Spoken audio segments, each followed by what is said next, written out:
Tous ensemble, en unissant, nous sommes en train d'être focus à l'Éternel. Nous sommes en train d'invoquer sa présence.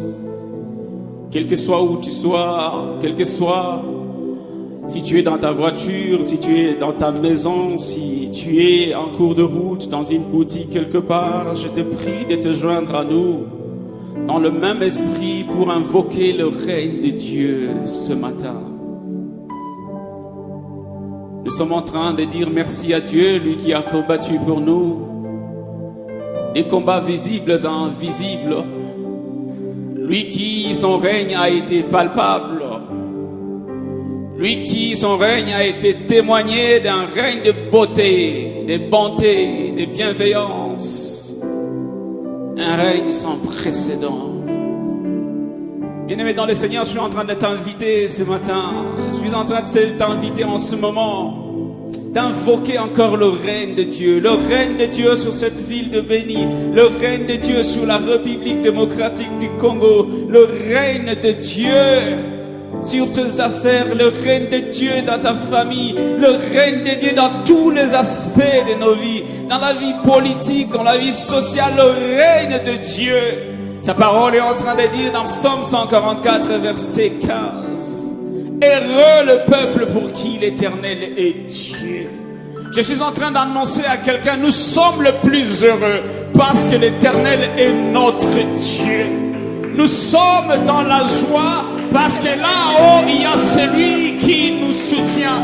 Là-haut, il y a le pilier qui soutient notre vie. Là-haut, il y a un secours qui ne manque au temps de la détresse. Là-haut, il y a celui qui écoute nos prières. Sa parole déclare, le peuple viendra vers toi parce que tu es celui qui écoute la prière et tu es celui qui l'exauce. Notre Dieu, son oreille n'est pas sourde pour entendre. Notre Dieu est présent. Notre Dieu est l'omniprésent, l'omniscient. Il maîtrise tout, l'omnipotent. Voilà pourquoi nous sommes le plus heureux. Voilà pourquoi quand tout le monde criera famine, nous dirons tout va bien parce qu'il est pour nous notre roi, parce qu'il est pour nous notre protecteur. Si l'Éternel est pour nous, que peut me faire un homme?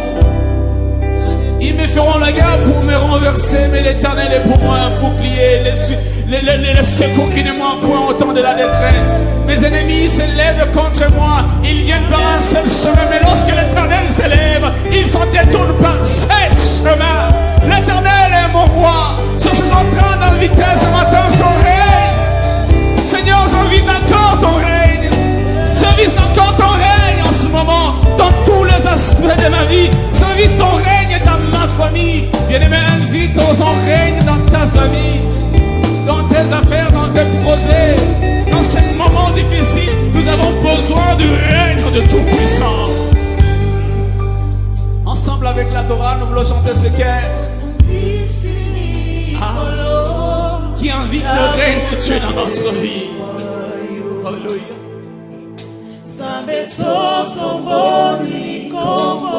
Si tu connais la chanson, je t'invite à chanter avec nous d'un même cœur.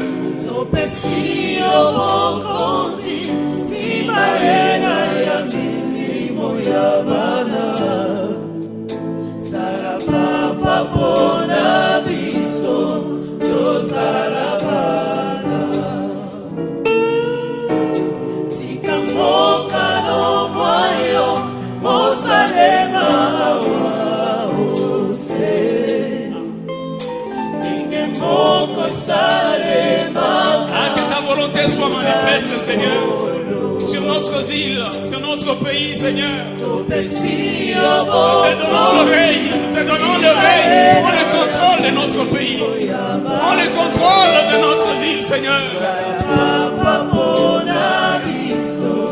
Hosanna.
Seigneur. Telle est notre joie ce matin. Telle est notre joie en ce moment, Seigneur. Lorsque je sais que tu règnes, lorsque je sais que tu es au-dessus de tout, Seigneur. Alléluia.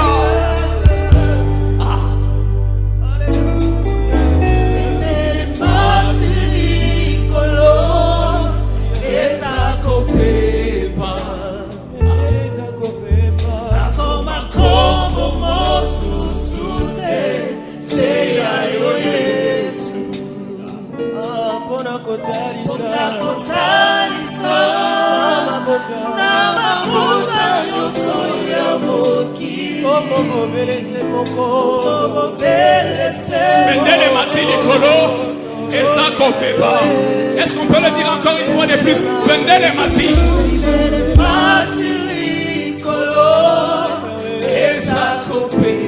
Notre bannière se lève. Et sur cette bannière est inscrit le nom de Jésus-Christ. Le nom de Jésus-Christ. C'est le nom qui sort dans les cieux, sur la terre et sur la terre.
Cette prière comme la prière de ton cœur dans ta famille lorsque tu es uni avec les enfants. Je suis en train de t'inviter à faire cette prière. Inviter le règne de Dieu, inviter le règne de Dieu, inviter la divinité, la magnificence, la puissance de Dieu dans ta famille. Que seul le trône de Dieu soit le trône avec puissance, avec pouvoir dans ta famille. Partout où tu es, dans tes affaires, que le trône de Dieu, que le règne de Dieu soit manifeste. Alléluia. Seigneur, j'invite ton règne ce matin. Je suis en train d'inviter ton règne ce matin. Alléluia. J'invite ton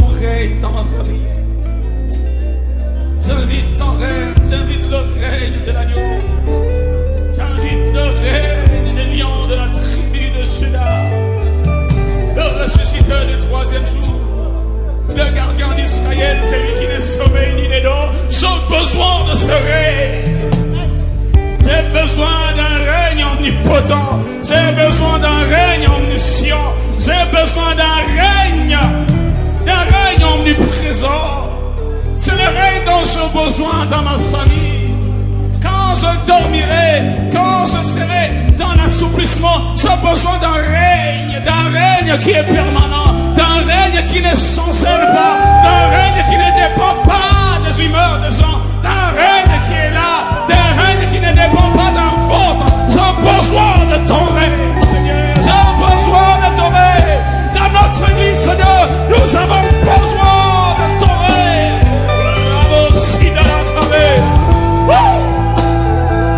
Nous voulons ton règne, Seigneur. Alléluia.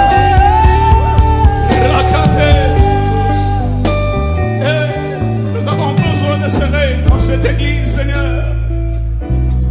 Oh, le règne dans toutes les familles qui te craignent, Seigneur. Nous avons besoin de ton règne.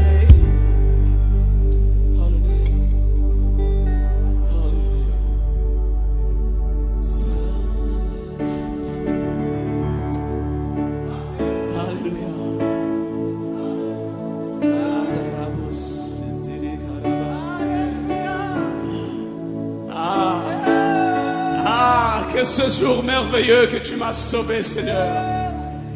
Seigneur merveilleux où tu m'as donné l'accès à être un sujet de ton règne. Alléluia. Il est merveilleux ce jour où tu nous as sauvés. Il est merveilleux ce jour où tu nous as tirés de la poussière, du filier, tu nous as relevés. Il est merveilleux ce jour-là. Alléluia. C'est coucou. Alléluia.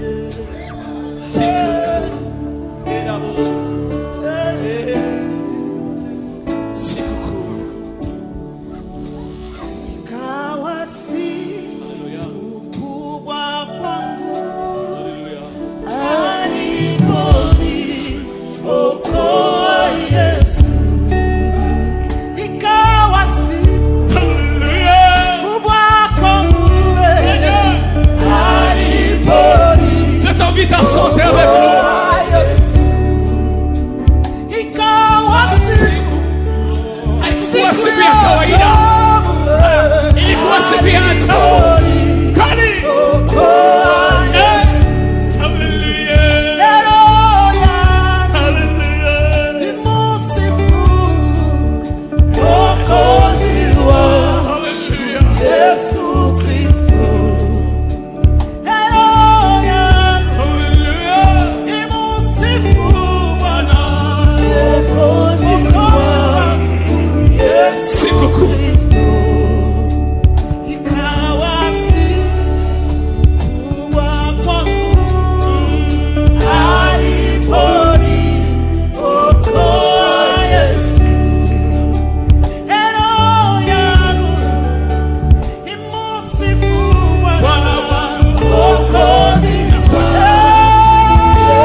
Merci Seigneur de nous agréer. Alors que nous voulons lancer ce programme dans la prière pour, oh Dieu, ces moments de tournant décisif, nous voulons élever ton nom et nous voulons, oh Dieu, nous approcher davantage de toi. Agrée la prière de mon frère, de ma soeur, qui est en train de prier de loin où il est. Il est en train de se connecter à toi à ces instants. Nous voulons t'élever, t'apprécier, t'adorer. Nous voulons te célébrer, nous voulons t'acclamer. Reçois ces acclamations, reçois nos cris de joie, reçois notre célébration. Tu es digne d'être élevé, d'éternité en éternité. Tu es notre Dieu, tu es notre Seigneur, tu es la source de nos ressources. Au nom de Jésus, Amen. Nous apprécions le nom du Seigneur encore à ce jour. Et nous les bénissons pour ces grâces multiples qu'il ne cesse de nous accorder. Et nous voulons donner cette annonce. Aujourd'hui, nous sommes en train de commencer notre programme que nous avons appelé Tournant décisif, un programme qui est régulier dans nos églises Arche de l'Alliance. C'est que nous avons 14 jours de prière, partant de ce dimanche 14 jusqu'au dimanche 28 juin. Nous allons être à prière et tout en respectant et en nous conformant à tout ce qui est, n'est-ce pas, de mesures barrières. Nous allons avoir quand même notre prière parce que la Bible déclare: les temps vieux, il est déjà venu où les vrais adorateurs vont adorer le Seigneur en esprit et en vérité. Et donc, les mesures barrières ne nous empêcheront pas de ne pas rencontrer les trônes. Nous allons observer ces mesures et nous allons aussi être dans notre programme de prière. C'est pourquoi nous sommes en train d'inviter tous les archois et archoises et tous ceux qui peuvent se sentir, n'est-ce pas, se joindre à nous, parce qu'il y a beaucoup des auditeurs, des bien-aimés qui sont en train de prier avec nous depuis que nous sommes à la radio et sur YouTube. Ils sont en train de suivre nos programmes. La foi n'a pas de limite. Si tu crois que pendant ces 2 semaines de jeûne et prière, le Seigneur peut te rencontrer, tu vas aussi te joindre à nous dans ces programmes. Et donc, nous sommes à jeûne et prière. Nous prenons quelque chose de léger le soir. À partir de 18h, nous prenons un petit repas. Et c'est chaque jour pendant 14 jours. Et pendant ce temps, nous allons être en train de méditer sur ces grands thèmes que nous avons intitulés les grandes prières des patriarches. Il y a les patriarches Abraham, Isaac et Jacob qui ont fait des prières de grande facture. Et nous voulons suivre leur modèle. Essayer de voir comment ils ont obtenu des grandes promesses et des grands résultats, des grandes manifestations de la grâce de Dieu dans leur vie. Et des enseignements vont être là tout le jour, chaque soir, de 19h à 20h30, de 19h30 à 21h. Nous serons en train de suivre le culte. Et nous demandons à toutes les familles archoises et à tous les amis qui vont se joindre à nous. Pendant ce temps, nous prions que nos familles soient dans les cultes de famille en train de prier. Et nous demandons aussi que tous les archois trouvent leur renseignement ou se renseignent auprès de responsables des cellules dans les quartiers pour voir comment nous pouvons toujours être à communion pendant ces moments de prière. Et donc, nous bénissons Dieu pour ce programme et nous sommes en train de l'éviter. J'aimerais que de partout où nous sommes, nous puissions accueillir ce programme avec des acclamations, de cris de joie, parce que la Bible déclare, quand je me crie, loué soit le nom de l'Éternel, je suis délivré de mes ennemis.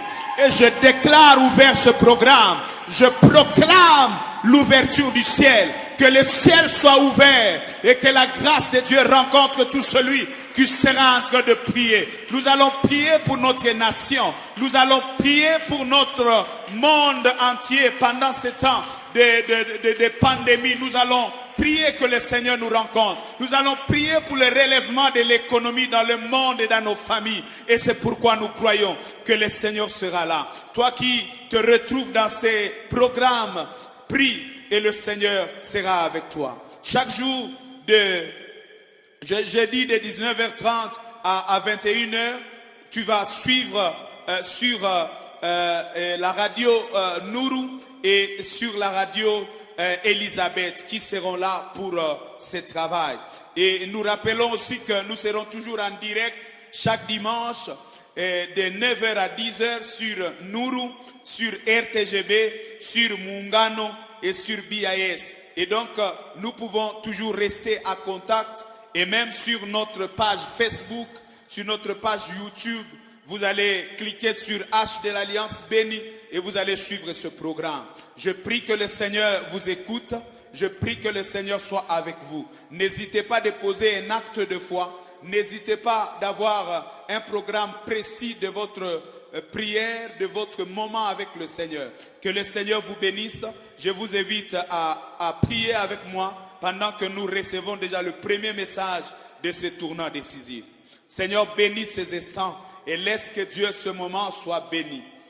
Laisse que tu puisses nous parler et laisse que, Seigneur, ta parole puisse pénétrer nos cœurs et nous lancer dans ces grands programmes de prière.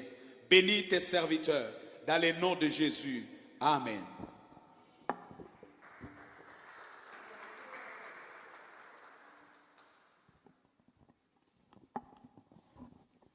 Bonjour à tous. Bonjour à tous. Que la paix de notre Dieu soit avec vous. Alors que nous commençons ces programmes, je vais nous inviter à ouvrir nos Bibles dans Genèse, le chapitre 12, pardon. Et nous allons lire du 1er au 9e verset. La Bible dit ceci. L'Éternel dit d'Abraham, va-t'en de ton pays, de ta patrie, de la maison de ton père, dans le pays que je te montrerai. Je ferai de toi une grande nation et je te bénirai. Je rendrai ton nom grand et tu seras une source de bénédiction. Je bénirai ceux qui te béniront et je maudirai ceux qui te maudiront. Et toutes les familles de la terre seront bénies en toi. Abraham partit comme l'Éternel lui avait dit et Lot partit avec lui. Abraham était âgé de 75 ans lorsqu'il sortit de Charam. Abraham prit Sarah sa femme et Lot, fils de son frère, avec tous les biens qu'il possédait et les serviteurs qu'il avait acquis à Charam. Ils partirent pour aller dans le pays de Canaan et ils arrivèrent au pays de Canaan. Abraham parcourut le pays jusqu'au lieu nommé Sichem, jusqu'aux chaînes de Morée. Les Cananéens étaient alors dans le pays. L'Éternel parut à Abraham et dit, je donnerai ces pays à ta postérité. Et Abraham bâtit un autel à l'Éternel qui lui était apparu. Il se transporta de là vers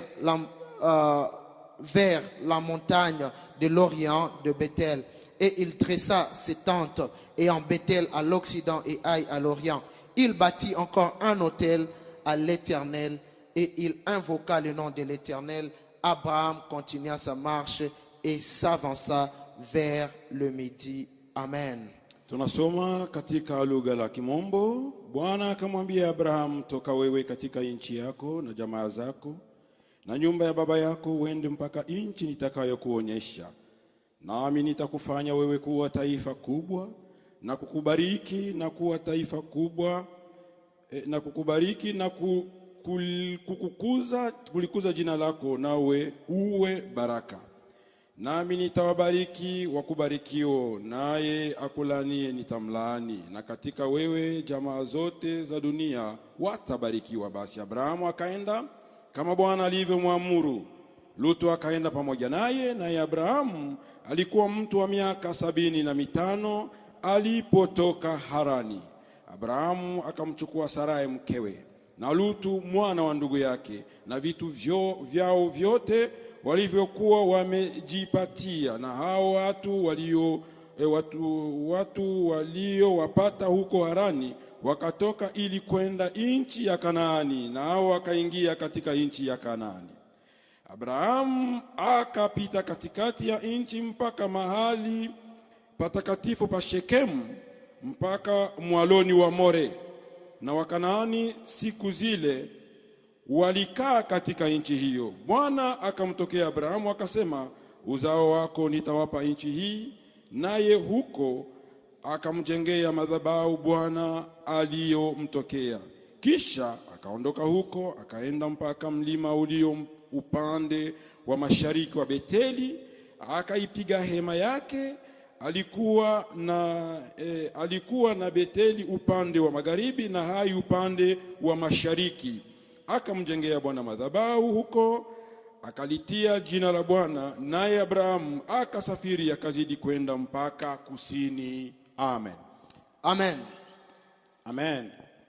Nous commençons cet enseignement Tunaanza mafundisho haya par la prière au modèle d'Abraham. kupitia maombi sawa mfano Pour wa les Abraham. formes de prière que nous retrouvons dans la vie de notre Hali père zote za maombi Abraham. ambazo tumezipata katika maisha ya Et baba si yetu Abraham. vous allez dans Ésaïe, Na kama tunaenda katika kitabu cha Isaya, vous allez voir que Dieu était en train de rappeler au peuple d'Israël. tutaona ya kwamba Mungu alikuwa akikumbusha taifa la Et Dieu Israeli, est en train de dire au peuple na Mungu iko naambia taifa, que si vous voulez me suivre, kama mnataka kunifuata, si vous voulez faire quoi que ce kama soit, mnataka kufanya chochote, portez vos regards sur celui que moi j'ai mtazamie appelé. yule ambaye nimewaonesha. Parce qu'il est en train de donner, il est en train de présenter Abraham comme un Kwa modèle. sababu anakwenda kumuonesha Abrahamu Et kama il est en train mfano. de dire que celui que je suis en train de vous présenter, Na huyu ndiye ninakwenda kuwaonesha, c'est celui que moi-même j'ai appelé, kwa sababu huyo ndiye nimemuita, c'est celui que moi-même j'ai béni, kwa sababu mimi et nimembariki, c'est celui que moi-même j'ai multiplié. na kwa sababu yeye ndiye nitakwenda Et donc si vous voulez chercher kumzidisha. un modèle de bénédiction, Na kama mnamtafuta alama yoyote ya kubarikiwa, Dieu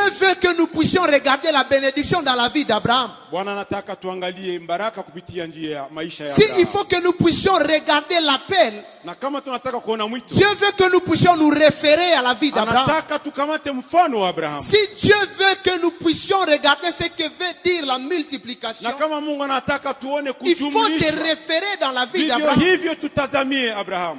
Et celui-là que Dieu est en train de présenter comme un Na ni appelé, huyo ndiye Mungu anamuonesha kama mfano. pendant ces 95 ans de vie ou de marche avec Dieu, Katika miaka yake 95 ambao ametembea na Bwana, il a traversé beaucoup de choses. amepitia mambo mengi.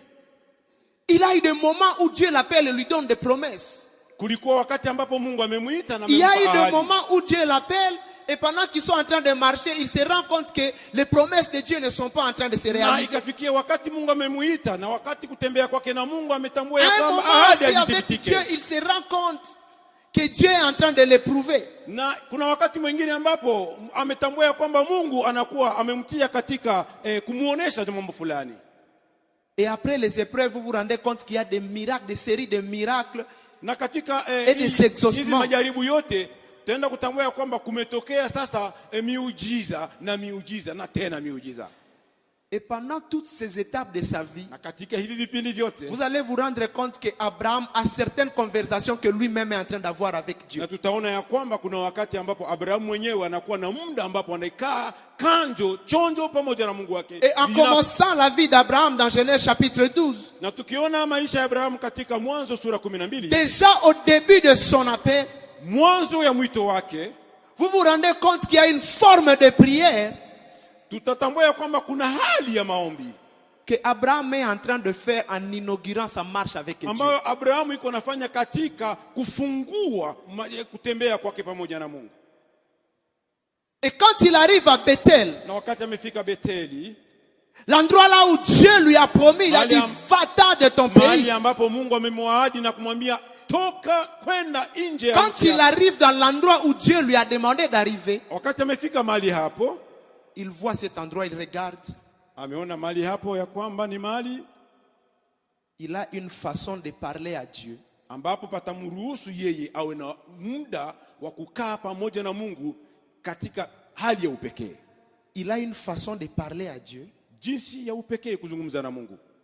et ça nous intéresse. Na inakuwa fundisho kwetu. La première chose que Abraham fait, Kitu cha kwanza ambapo Abrahamu amekitenda au verset 7, kwa shairi lake kwa sura ya mstari wa 7, la Bible dit, l'Éternel apparut à Abraham et dit, je donnerai ce pays à ta postérité. Biblia inasema Mungu akamtokea Abrahamu na akamwahidia kwamba mahali hapa Et la première forme de prière que Abraham fait en réponse de la promesse que Dieu lui na hali donne, ya kwanza ambayo Abrahamu amefanya kama maombi kwa jibu la ahadi kwa Mungu, la Bible dit que Abraham bâtit là un autel. Biblia inasema ya kwamba Abrahamu kajenga hapo madhabahu.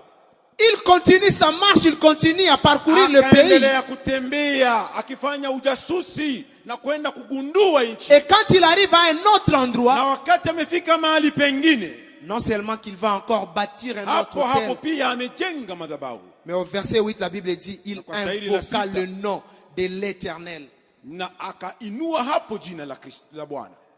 Un jour du haut de cette chair, Siku moja tulipokuwa hapa kwa madhabahu haya, il nous avait été rappelé que tout ce que nous voulons posséder, tumefunzwa ya kwamba yote ambayo tunataka tout kuwa ce que nayo, nous envions, yote ambayo tunayahitaji, tout ce que Dieu nous a promis, yote ambayo Bwana ametuahidia, est déjà entre les mains de quelqu'un d'autre. tayari imekuwa kuna mtu mwingine ambapo ameichukua tayari. Et même si c'est Dieu qui nous a promis cet endroit, Na ijapokuwa ni Mungu ametuahidia mahali hapa, Dieu, quand il nous donne cette promesse, il fait en fait une déclaration de guerre. wakati ametutolea ahadi hii ni kama kututia katika mapambano. Il nous demande d'aller posséder cet endroit. Ametuambia ya kwamba tuende na tuvamie mahali. Et la première forme de prière que Abraham est en train Na de kitu cha faire, kwanza ambacho ahadi Abrahamu amefanya c'est une kama prière maombi, de possession. ni maombi ya kuvamia, c'est une prière de combat. ni maombi ya vita ya Et c'est une mapambano, prière qui n'est pas dite. na maombi ambapo haiko ya dhahiri, C'est une hayatoki prière nje. faite. Ni maombi ya ndani. Et la Bible Ya dit siri. qu'il bâtit un autel. Na akajenga madhabahu kama Quand il Biblia se rend inasema. compte que cet endroit est possédé par Kwa d'autres sababu peuples, amekwenda kutambua ya kwamba mahali hapo watu wengine tayari il se rend compte wamekaa. qu'il est incapable de se battre. Na akatambua ya kwamba hana nguvu ya kufanya mapambano, Il est en train de dire à Dieu, na akaenda kumwambia Mungu, je t'invoque à cet endroit. ninakualika wewe. En d'autres termes, j'invite ton règne à cet Kwa endroit. hali nyingine ninaalika uwepo Je suis wako en train de na dire que le combat, mamlaka moi, je yako ne peux kukaa pas le mahali hapa. faire. Kwa sababu sina nguvu ya kufanya yale ambayo ninatarajia kuyatenda, Et là où je suis incapable, toi tu es na capable. mahali ambapo mimi sina uwezo, wewe una uwezo. Et en regardant la vie de cet homme, Kuangalia maisha ya mtu huyu, je me rends compte que nous devons faire attention des premiers gestes que nous faisons quand nous arrivons dans un nimetambua ya endroit. kwamba inatubidi tuwe makini sana kwa hali ya kwanza ambayo tunataka kuyatenda maadamu tupo katika hali ya Ukristo. Notre vie, c'est un chemin de combat. Njia yetu, maisha yetu ni njia ya vita.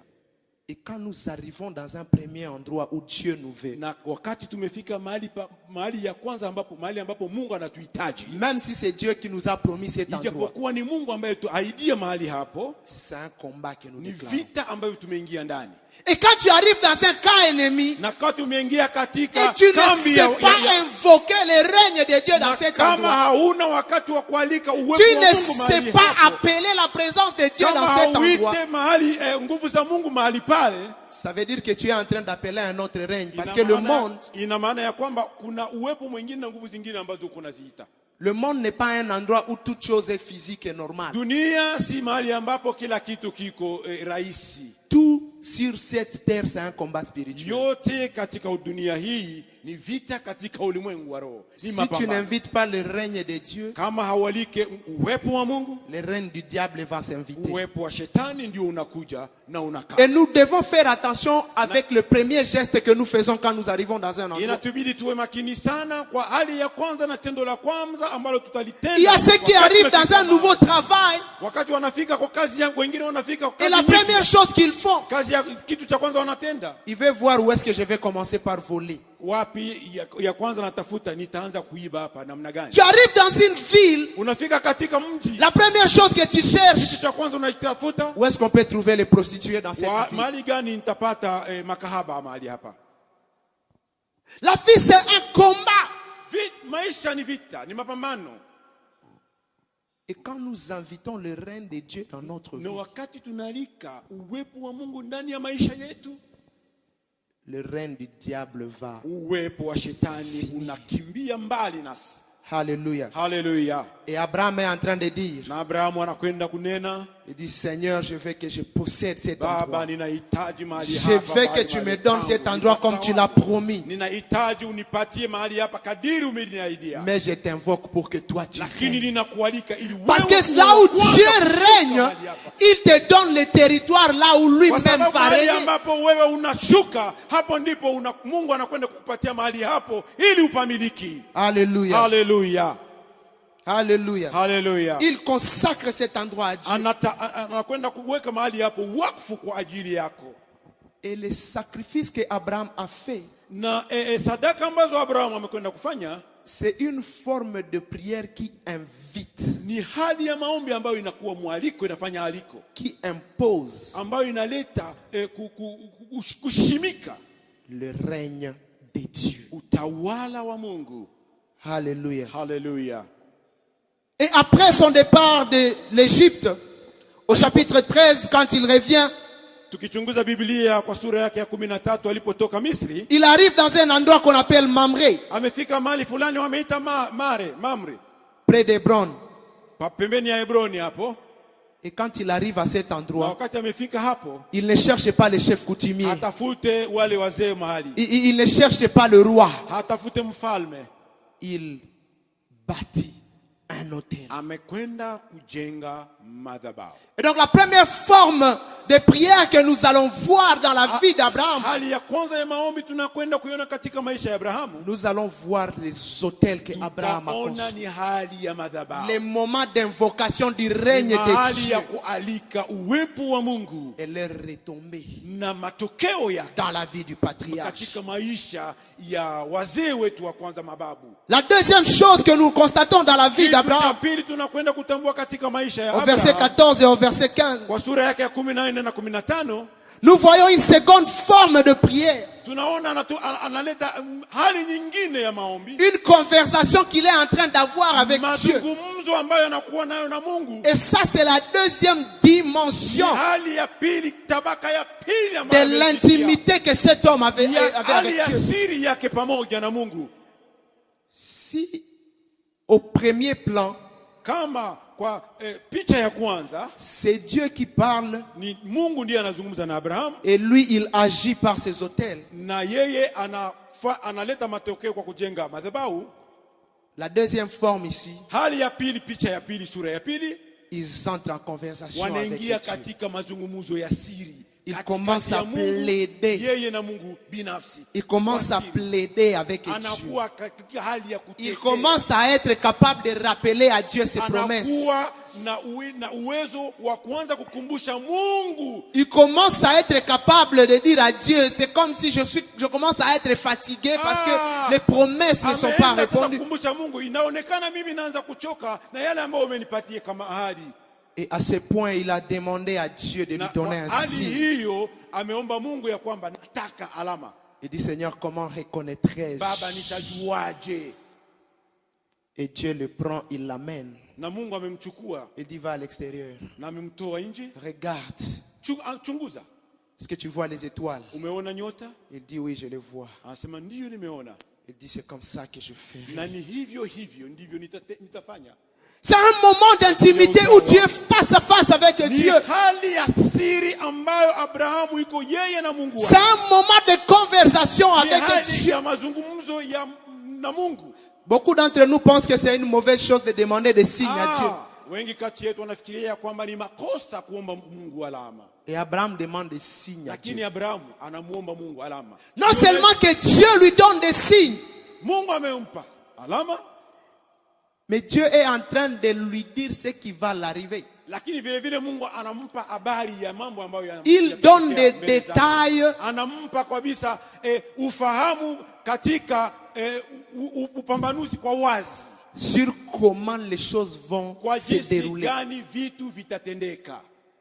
Je suis en train de vouloir amener l'église de Dieu à comprendre Ninataka kuleta kanisa la Mungu kuelewa que c'est une chose de recevoir la promesse de Dieu, kwamba ni kitu kupokea ahadi ya Mungu, mais c'est une autre chose de recevoir les détails de promesses que Dieu nous donne. lakini ni kitu kingine tofauti kupata upambanuzi. Et combien wa je ahadi suis ya en train de Mungu. désirer que pendant ce programme, Na kadiri gani tunataka katika mpangilio huu qu'une personne arrive à entrer dans cette intimité avec Dieu, mtu aingie katika hali où ya tu vas uwepo commencer à pekee na parler Mungu, avec Dieu. ambapo mwenyewe Et utaanza Dieu va kuzungumza na commencer Mungu, à te na donner les Mungu aanze détails de ta vie. kukupatia upambanuzi. Ça, ce n'est pas un moment où tu as besoin d'un prophète. Hapo hatuna haja ya nabii. Tu n'as pas besoin que quelqu'un commence à s'agiter. Hatuna haja ya mtu afike mahali pako pembeni yako na aanze kutetemeka. Tu as besoin d'écouter la voix de Una Dieu. haja ya kuwa pamoja na Mungu. Et c'est à ce moment, à ce niveau, Na kwa wakati ule ndipo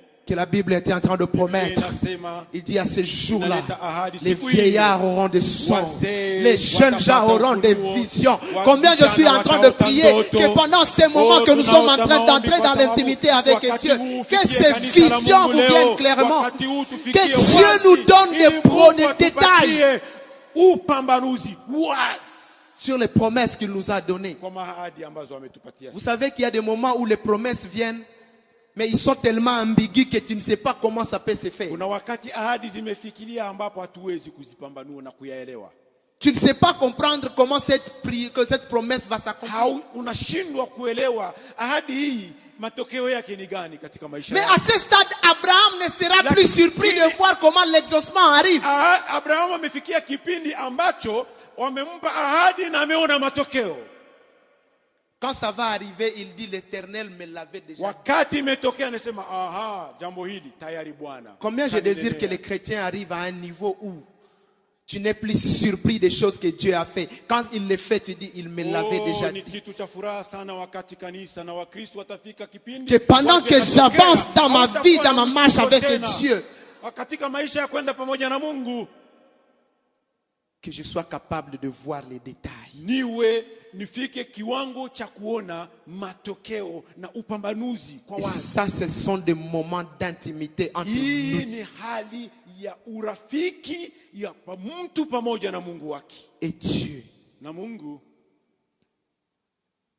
Et c'est pendant ces moments Na kwa wakati ule ndipo que pour la première fois la Bible est en train de dire kwa ceci. mara ya kwanza Biblia inasema Et Dieu na Mungu alliance akafanya agano avec ahadi Abraham au Na chapitre 15 le Abraham. verset 18. kwa sura yake ya 15 mstari wa C'est vrai, il y a des Ni promesses. kweli kuna ahadi, C'est vrai, il y a des détails. ni kweli kuna upambanuzi, Mais ce sont ces moments-là qui scellent des alliances entre l'homme et lakini Dieu. ni wakati huo hii ndio inafanya sasa. Un prophète ne viendra pas te dire comment faire une alliance avec Dieu. Hakuna nabii ambaye atakuja kukupatia jinsi gani ufanye. Quand il fait agano des na Mungu alliances, wako. il vient lui-même. Wakati kuna ahadi, Mungu anakuja mwenyewe. Il dit, je fais alliance avec toi, Anasema Abraham. ninafanya agano mimi na wewe. Tu as Hakuna donné mtu des katika- promesses, c'est bon. Ndiyo, ahadi ni nzuri. J'ai des détails, c'est bon.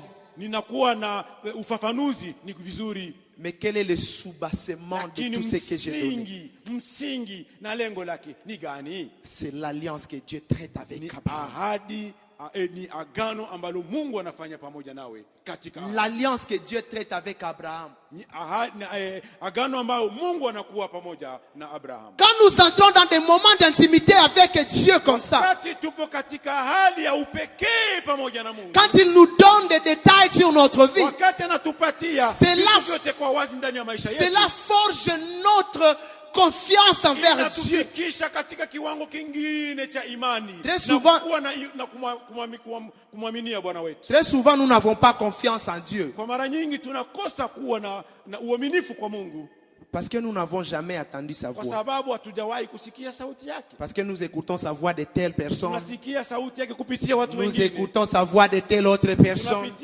Tusikia sauti kupitia mtu mwingine. Mais quand tu écoutes la voix de Lakini Dieu en wakati face, unaisikia wewe mwenyewe ana tu kwa apprends à ana, avoir confiance en hapo Dieu. ndipo utakuwa na ukamilifu. C'est pourquoi na tu vas kuamini. voir dans ce passage au chapitre 15, Na ndipo utakwenda kuona katika sura yake ya 15. la Bible est en train de dire, Biblia et inasema Abraham ya kwamba eut Abrahamu confiance en l'Éternel. akapata kumwaminia Mungu.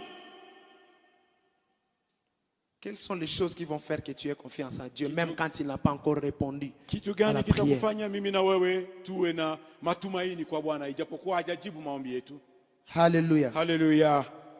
Je prie que pendant ces moments de prière, Tunahitaji kwa muda huu wa maombi nous puissions comprendre comment tuelewe jinsi gani nous devons arriver à ces moments d'intimité, de plaider avec Dieu. tunaweza kufika katika hali ya upekee na kujitetea ana kwa ana na Mungu Et wetu de demander des choses na kuomba vitu clairement à wazi Dieu. wazi.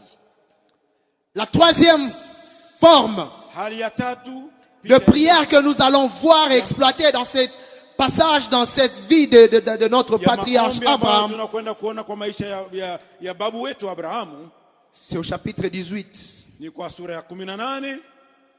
où la Bible est en train de dire Hapo Biblia inasema que Abraham a intercédé Abraham amefika kiwango cha kuanza kuombea cha maombezi. sur Sodome et Gomorrhe, Anaanza kuombea nchi nyingine kama nchi ya Sodoma na Gomora, alors qu'il n'habite pas là-bas, na ijapokuwa yeye si mzalendo na haishi huko, et parce qu'il y a son neveu qui habite là. na ni kwa sababu huko kuna ndugu yake, kuna mtoto wa ndugu yake ambaye anaishi huko. Mais cette intercession ne commence pas par la prière. Hii hali ya maombi, hii hali ya maombezi haianze na maombi. Ça commence par une action, par un geste. Inaanza na tendo fulani. Premièrement, il voit les anges en train de venir. Mara ya kwanza ameona malaika wanakuja, Il exprime son grand cœur anafungua roho yake en donnant de quoi manger à des étrangers. anawapa chakula kwa wageni. Et cela prouve qu'il a un cœur même de donner aux gens qu'il ne connaît pas. Ni inaonyesha ya kwamba yeye anakuwa mkarimu, kuwakirimia hata na wale watu ambao hawafahamu. Et cela peut expliquer qu'il peut prier pour une nation dans laquelle il n'a pas assez d'intérêt. Inakwenda kuleta ufafanuzi ya kwamba anaweza kuombea hata taifa lingine ambalo si taifa lake. Il peut se donner le temps d'intercéder pour une nation là où lui-même ne gagne Anaweza rien. kuchukua wakati wa kuombea nchi ambayo yeye mwenyewe haishi ndani. On peut dire peut-être qu'il est en train de prier pour l'autre parce que l'autre c'est son neveu. Na kwa wengine watafikiria ya kwamba anaomba kwa sababu Loti huko kama ndugu yake. Mais s'il était de notre génération, Lakini angelikuwa katika karne hii yetu ya leo, il allait dire angelisema laissez l'autre mourir seul là-bas. achia mambo ya Loti huko. Ou bien retirez-moi Mbuzi. seulement l'autre de notre Ama famille et puis basi brûlez tous les mchukulie autres. Loti, mtoe, alafu wengine wapo. Ou en d'autres termes, il pouvait dire bon, on s'entend pas avec l'autre. Na kwa jinsi nyingine angesema sisi hatuelewani na wao. D'ailleurs, je l'ai sauvé pour la première fois. Lakini nimemsaidia mara ya kwanza. Kwa nini nije tena? Naye akome kule ajidebrier. Achia, laisse-les souffrir. Mais il a un grand cœur Lakini anakuwa na roho kubwa. où il peut commencer à prier pour une Ambapo personne anaweza kuombea mtu avec qui ils n'ont pas forcément de bonnes relations. ambao hawana uhusiano. Mais la deuxième chose, dans le deuxième volet dans cette prière, Pili katika maombi haya,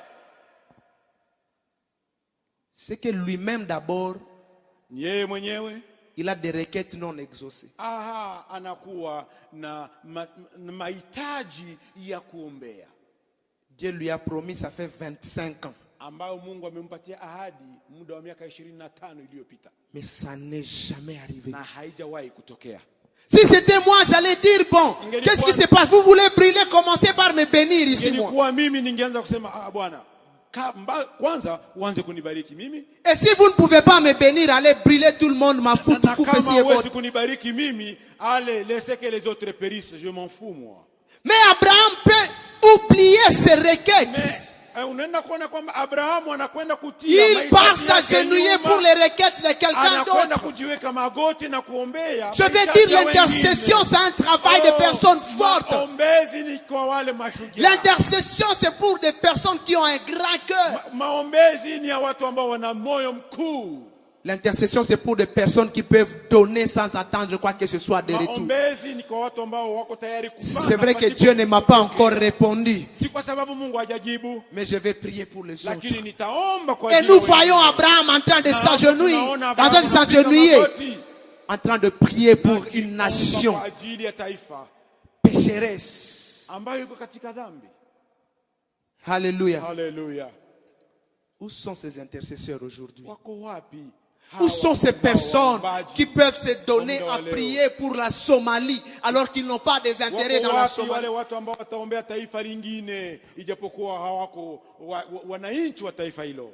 Où sont ces intercesseurs Wako wapi hao waombaji qui peuvent prier pour des gens avec qui ils n'ont pas forcément de bonnes ambao relations. wanaweza kuombea watu ambao hawana uhusiano pamoja. Qui sont ces intercesseurs? Ils sont Wako où? wapi hawa waombaji Qui peuvent continuer ambao wanaweza kuendelea à prier pour Kuomba. les autres. ili wengine À prier pour les autres, kuombea wengine même quand leurs propres requêtes ne sont pas japokuwa répondues. mahitaji yao wenyewe haijapata jibu. Dans notre génération aujourd'hui, Karne yetu ya leo il est difficile d'avoir des personnes qui font des choses sans intérêt. iko vigumu sana kuona watu ambao Et les patriarches nous le montrent dans beaucoup de façons. na mababu wanatufunza katika hali nyingi Que leur relation avec Dieu n'était pas basée sur ce qu'ils peuvent gagner, uhusiano wao na Mungu haikukuwa na msingi kwa ajili ya yale ambao watapokea, mais leur relation lakini uhusiano wao na Mungu était basée ilijengwa sur l'intimité. kwa urafiki. Sur l'intimité. Kwa urafiki Vous pouvez parler de tout et de rien avec Dieu. unaweza zungumza kwa yote yale wewe na Mungu wako. Et pendant cette semaine, Na kwa wiki hii nous allons beaucoup parler de ça, tutazungumzia des formes de sana prière. kwa ajili ya hiyo. Mais Hali ya déjà maombi. au début, dans cette introduction, Mwanzo sasa kwa wakati je suis en train d'appeler le peuple de Dieu naita watu wa à Mungu commencer déjà à revoir leur relation déjà avec anza Dieu. tayari kuchunguza ushirika wao na Mungu. Votre appel consiste à quoi? Mwito wako umejengwa kwa ajili ya Votre kitu gani? relation avec Dieu est basée sur quoi? Hali yako, uhusiano wako na Mungu imejengwa kwa kitu gani? Beaucoup sont avec Dieu parce qu'ils se sont appelés. Wengi wako pamoja na Mungu kwa sababu waliitwa. Ils se sont eux-mêmes appelés. Wamejiita wenyewe. Et parce que nous n'avons pas été appelés par Dieu, Kwa sababu hawakuitwa na Mungu. ils ont difficile à faire certaines choses Wanakuwa na ugumu wa kufanya mambo fulani qui n'est pas dans leur propre intérêt. ambayo haiko kwa faida yao wenyewe. C'est pourquoi tu vas voir que si on vous dit que nous entrons dans un moment de prière, Na ndio maana utaona wakati tunaingia katika hali ya maombezi, toutes les requêtes ne tourneront que sur toi. mahitaji yote itakuwa mahitaji yako kibinafsi. Est-ce que tu peux préparer les requêtes de Dieu dans ces requêtes pendant cette période de prière? Kuna jinsi unaweza kufanya na kutayarisha mahitaji kwanza ya Mungu na ya wengine. Est-ce que tu peux préparer des requêtes des entités géographiques? Unaweza kufanya mahitaji ya hizo miji mbalimbali mahali ambapo hatufahamu. Abraham pouvait prier pour des nations. Abrahamu angeweza kuombea mataifa. Il pouvait prier pour des contrées. Angeombea nchi zingine. Est-ce que pendant cette période nous pouvons nous mettre à prier pour les pays, tunaweza kuombea nchi, à prier pour les villes? kuomba kwa ajili ya miji. À la longue, nous allons voir pourquoi Abraham pouvait prier pour ces villes. Parce que quand le peuple est venu posséder ces villes, ses enfants ont hérité de toutes ces choses. Na uko mbeleni tutaenda kuona kwa nini Abrahamu aliweza kuombea hizi nchi nyingine, kwa sababu ni wanawake ndio walikuwa warithi wakarithi hizi nchi. Pendant cette période de prière, combien je suis en train de demander au peuple de Dieu, katika kipindi hii ya maombi na kwenda kualika na kuomba taifa la Mungu, de faire une méditation sur la vie d'Abraham tuwe katika kutafakari maisha ya Abraham et de revoir le modèle, na kuangalia hali ya kuishi kwake, le modèle que Abraham est en train de nous donner en tant que notre Père dans la foi. Tupate kuishi. Que pendant cette période de tournant décisif, Na katika kipindi hiki kia mzunguko mkamilifu, nous puissions être capables d'entrer dans un moment d'intimité avec tuwe Dieu. watu ambao tutakuwa na muda wa kukua karibu na Mungu kwa jinsi ya upekee. Alors que nous inclinons nos têtes dans la prière, Naweza kushusha vitu vyetu katika maombi, hicho kwa maombi. tu vas commencer à parler à Dieu et tu vas présenter ce programme de prière entre les mains de l'Éternel. Tutamwambia Mungu na kumuonesha mpango huyu. Tu vas dire à Dieu, Tutamwambia Mungu, je ne voudrais pas être égoïste pendant ce moment. sitaki niwe mtu wa kujipendelea. Je ne voudrais pas être complaisant pendant ce moment de prière. Sitaki mtu wa kufurahi. Je ne voudrais pas perdre mon temps dans une prière qui est remplie de haine, Nisipoteza muda wangu katika maombi ambayo inajaa uchungu na chuki. mais que je me prosterne devant toi, lakini nashuka mbele zako que j'apprenne à être vrai avec toi, nifunzwe jinsi gani ya que kuwa j'apprenne mwema pamoja nawe, à prier pour des requêtes qui répondent à ta volonté. nifunzwe jinsi gani ya kuombea mahitaji ambayo inakwenda kukutanana na Selon que nous mapenzi avons yako. vu dans la description de la vie d'Abraham, Kadiri tumeona tumekwenda kufunzwa katika maisha ya Abraham, que je sois capable de monter dans l'intimité avec toi. niwe yule ambaye atakuwa mwepesi Que je sois kuingia capable de katika changer de ushirika situation na nibadilishe hali mbalimbali à cause de l'amour que j'ai pour kwa toi. ajili ya upendo ambao ninakuwa kwa. Chacun va prier pour lui-même. Kila mtu ataomba kwa ajili Et pendant que nous sommes debout pour clôturer ces na cultes, wakati tutasimama sasa na kufunga na kufika mwisho wa ibada hii, tu vas prononcer certaines paroles en train de bénir ces moments de na maneno prière. ambayo tunakuomba Tu vas demander la disponibilité à Dieu. Utasema Mungu awe pamoja nasi. Tu vas demander la grâce. Omba neema ya Tu Bwana. vas demander la force. Omba nguvu kwa Tu vas Bwana. demander la patience. Omba jinsi ya uvumilivu kwa Et Mungu. surtout, tu vas demander et désirer la présence de Dieu. Na uhitaji uwepo wa Bwana pamoja nasi. Alors que certains d'entre nous ne savent pas comment ils vont parler à Dieu parce qu'ils n'ont pas une bonne relation avec Dieu. Kwa sababu wengine hawajui jinsi gani watazungumza na Mungu. Commence à refaire, à regarder ce qui peut te bloquer dans ta relation avec Dieu. Chunguza kuwa kama kiambazi katikati yako wewe na Bwana. Et c'est un moment de renouvellement des relations avec Dieu. Dans un engagement avec Dieu, ce moment pour que tu ne perdes pas ce moment avec Dieu. Et que Dieu nous bénisse pendant ces moments. Et que Dieu nous garde pendant ces moments. Nous allons confesser tous la grâce ensemble. Oui, le bonheur et la grâce m'accompagneront tous les jours de ma vie et j'habiterai dans la maison de l'Éternel jusqu'à la fin de mes jours. Amen. Que Dieu nous bénisse et ayons un bon moment de prière dans le Seigneur.